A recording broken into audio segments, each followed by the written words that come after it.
feels like a long time ago. Just reviewing the tape of the first time we played him, I would say early on that was one of his better games for sure. But being able, like how he's come along and handling the pocket and handling the things that happen around playing the quarterback position, being able to keep his eyes downfield, deliver really accurate balls in the midst of chaos. Like he's every week he's taking steps in the right direction.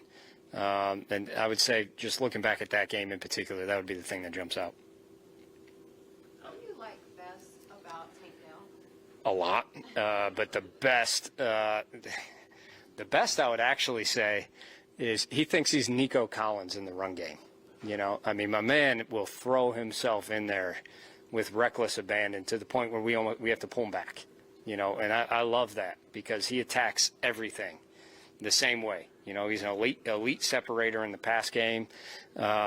He's made tons and tons of plays in the pass game, has a lot of speed, and yet still is going to go try to put his hat on a safety in the run game when he's about half his size. Like that to me, that says a lot. That says a lot about how much he cares about the team, what he is, what his character is.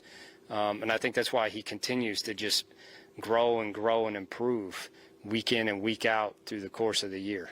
I think that's who he is as a man. So much was said about his size, like during heading up to the draft and around that time, but it seems like it hasn't held him back at all. Is that what you've seen? Yeah, there's been some things you got to work through for sure.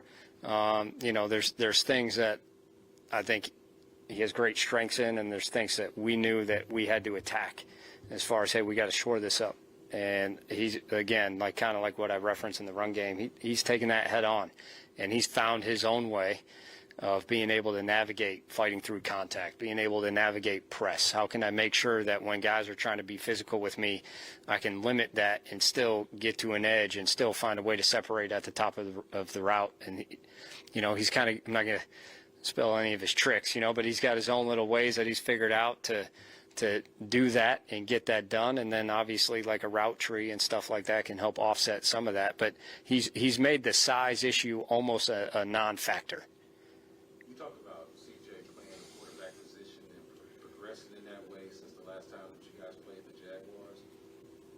Beyond the importance of doing those things for the position itself, what does him being able to do a lot of those things, how does that impact you in your job? How does that help you, the fact that CJ can read and react on his own or be able to recognize things as if you were out there yourself? Yeah, I'd say it instills confidence. It instills confidence in the whole offense, the whole team. Like your ability as a play caller to really, I'll use the words, be aggressive, is heavily predicated on your quarterback, because you could be as aggressive as you want. You're only going to get the right look to take advantage of so many times through the course of the game. And it's all the wrong looks that you still got to be efficient in. You still got to find a way to get 5, 6, 7 yards, deliver an accurate ball. We still got to be good in protection. Our backside, 3rd, 4th in the progression still needs to run a good route, so we have available outlets.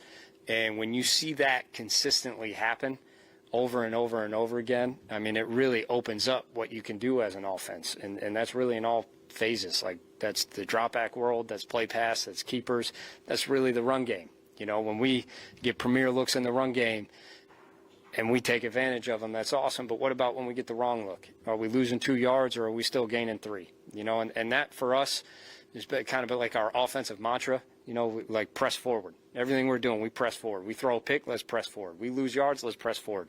We score on a 6-yard touchdown, let's press forward. Like, let's keep going. Let's don't stop. And I think that starts with the quarterback. That starts with his mindset and just how in command he is when he's out there. When a player hasn't thrown a lot of interceptions, when you do see a 3-interception day, it kind of jumps out. Is there something about those plays that, maybe you think that you could improve, or it just happened, just wrong look, wrong throw? Can you walk us through maybe some of those? Yeah, I'd say every interception is different. I think every quarterback will tell you, like, if they just list them off through the course of their career, everyone's a little different. There's 2, I would say, we had good conversations about that have some good coaching points in there that are definitely, without a doubt, are fixable. And it wasn't all him. You know, there's more in there. We got to clean up some routes. We got to clean up some protections. We got to clean up some other stuff. And then there's one that was unfortunate that we just, you know, it's a rep you need to bank. You know, as far as where you're putting the ball and the speed that you're putting the ball over the middle, you know, like, will it lend itself to being tipped in the air, or how can we help avoid this situation? But there's also, it's definitely learnable, and there's a part of that that's unfortunate also, you know. So I think every interception's kind of its own thing. There's definitely things we can grow from that game, and one thing that CJ has been awesome at through his entire course of time here is he banks reps. And I mean, he has a short memory in that he knows how to move on, but he's got a very long memory in that he does not like making mistakes twice. So the NFL's a creature of habits, and obviously you've got enough stuff on tape right now with the D coordinators looking back and trying to figure out what your mindset is and where you're calling plays. What are you having to do now at this part of the season? Try to just keep a new wrinkle in there, keep doing something different where somebody say, I got it. Yeah, I'd say we've been doing that now for a better half of the year. You know, a lot of what we do is how do we offset? In particular, how do we offset things we feel we're really good at? And, you know, that's been going on for the game of the back and forth. It's been going on for a good probably 7 weeks now. And all you really want to do is you want to make sure that you take advantage of when you get overplay in certain areas and turn those into big plays, so that at the end of the day, you know, when it's all said and done, you can get back to just doing what you're really good at, you know, what your players are really good at and what they excel at. And that the balance that you go through right there, I think it takes a lot of time. It takes a lot of discussions with the coaching staff. I think there's a little bit of an art to that, you know, because at the end of the day, no matter what it is I come up with or we come up with as a coaching staff, it's always players over plays, you know. Them being able to go out and execute and perform the way they performed is vastly more important than what we have them doing, you know, and making sure that we always have that fine balance. And we're towing the line both ways, where the defense feels like we're unpredictable is what we're striving for every week. A couple more guys. I'm curious if I could go back to one of Christian's questions. During the pre-draft process, you know, you mentioned, you know, Tank had, you know, small height and weight, but I'm curious, what did you see, what did you maybe see that you thought he could still translate well to the NFL? Yeah, I mean, the first thing you notice with Tank is speed. And I'd say the second thing that really is really incredible for a guy who moves as fast as he does, he has unbelievable snap down. I mean, he can change directions faster than really anyone I've ever been around or seen. Like how fast he gets out of breaks without really losing much speed at all, I think is different than most guys in the NFL. And to the point, I'd say it's elite. You know, and then the rest of it was more the defenses he's going against and the coverages he's facing when he was at Houston. But then he went to the Senior Bowl, and he, like every question we had, he answered.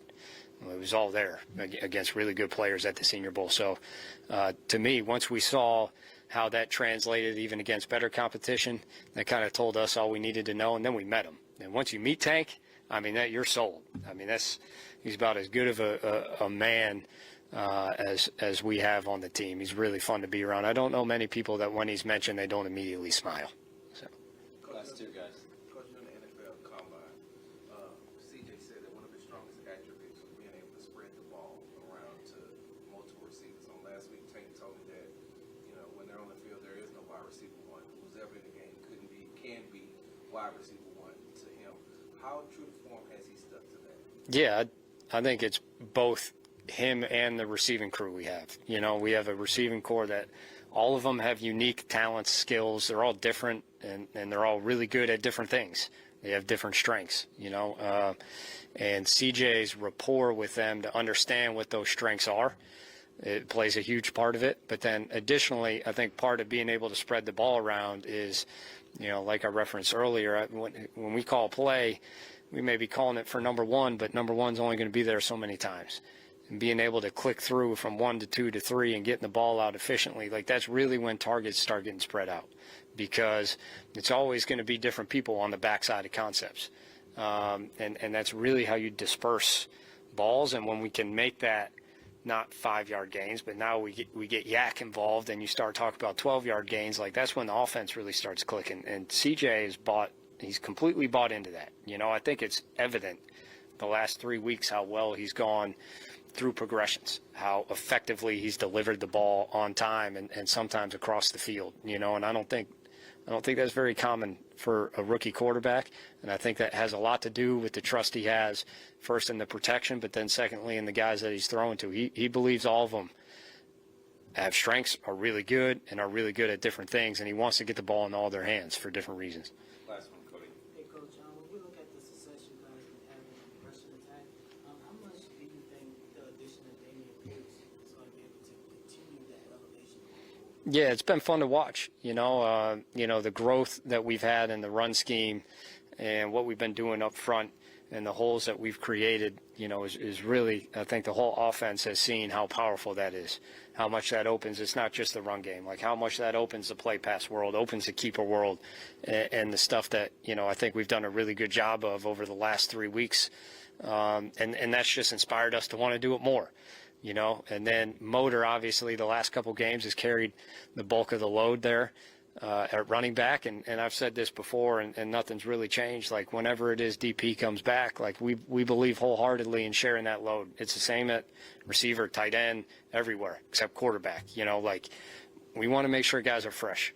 And when they touch the ball, they give all they got until they're tackled or they're scoring, and then we roll them when they need air, you know, and when DP comes back, before he got hurt, like, he was making big strides in what we wanted as far as a runner and just getting used to the scheme, you know, adapting to what we were doing, similar to Motor. Like, I'd say they were clicking right around the same time. And Motor's been able to keep playing, and that's shown, and we'll stay on the same track with DP, and we'll make sure both guys are full gas and healthy and ready to go, and hopefully keep growing. All right. Thanks, Bobby. Thanks, everybody.